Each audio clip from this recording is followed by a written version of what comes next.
Hi class, this is Dr. Reyes-Fournier again. I'm so sorry about last night. We had a blackout and it lasted forever and I wasn't able to finish up.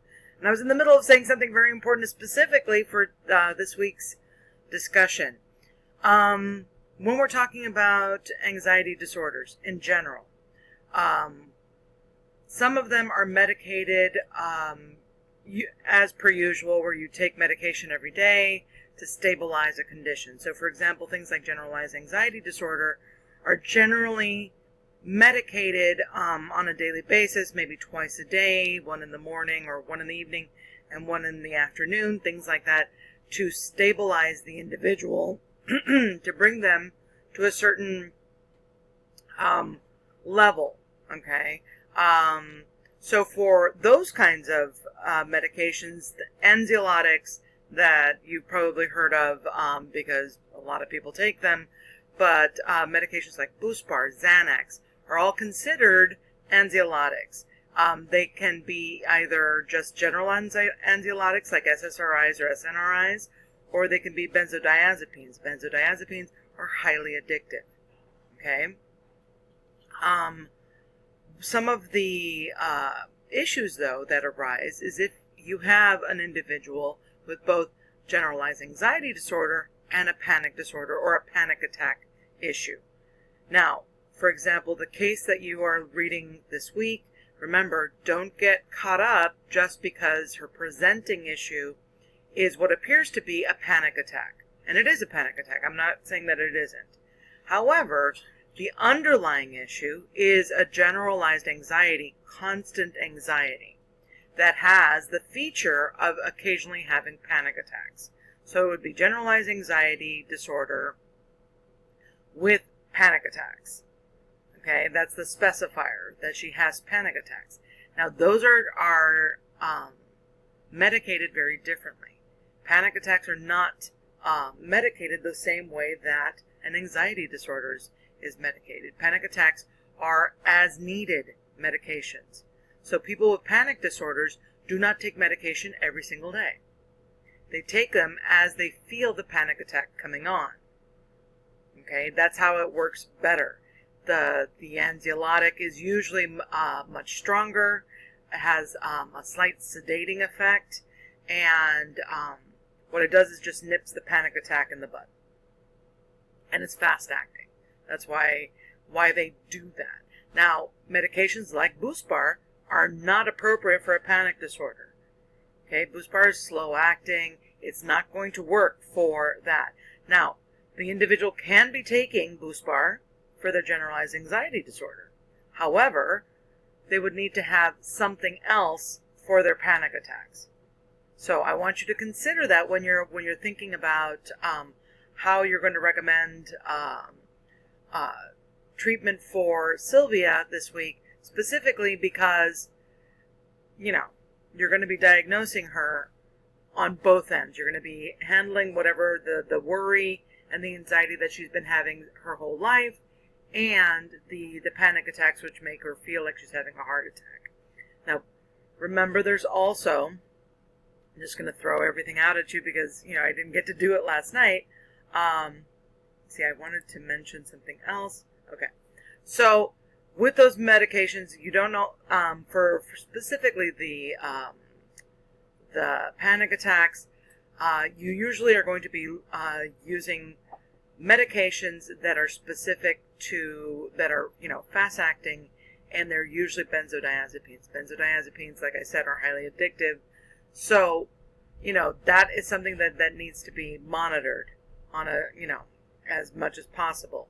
So, intermediate acting or long acting ones are usually best. So Ativan is a common medication for panic attacks. So is Xanax and Restoril, all highly addictive, so be careful. The long acting kind like clonazepam or diazepam are just sedating ones. If you go into a hospital with a panic attack, these are the type of medications that they're going to give. Usually it's going to be Ativan, because they have those actually ready in syringes for people acting out or having panic attacks or anything like that. Still highly addictive.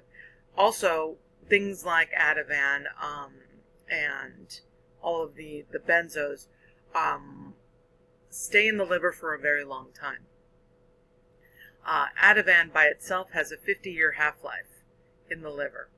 Okay, what does that mean? That means that it builds up in your system.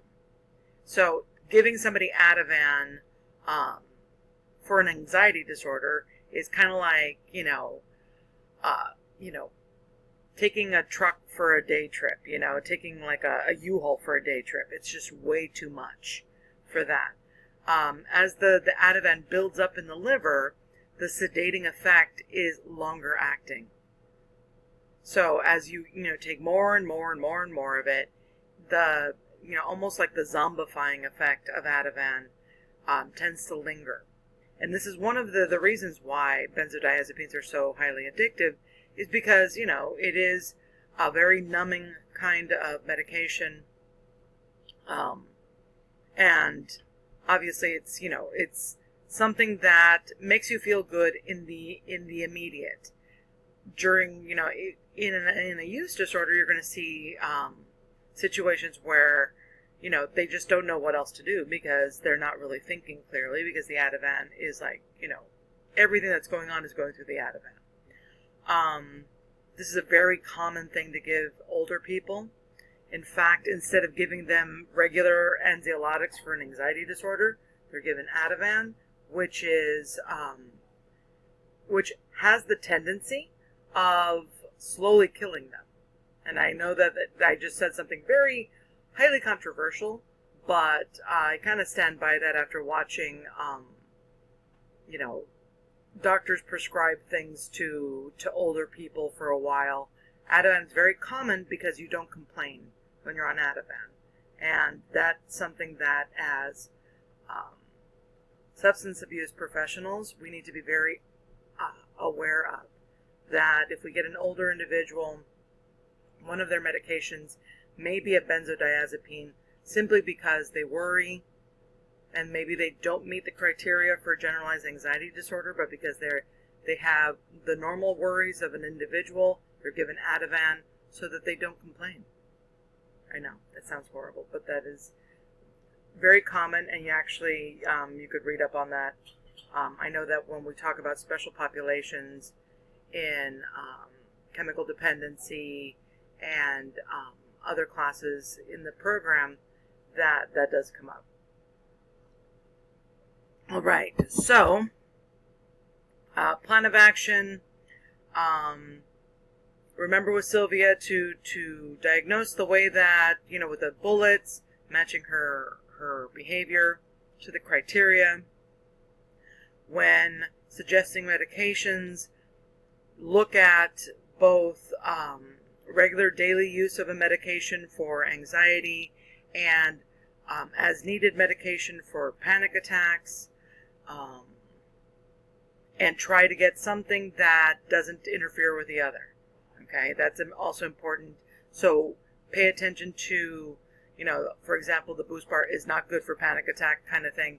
You want to look at what it does work with well.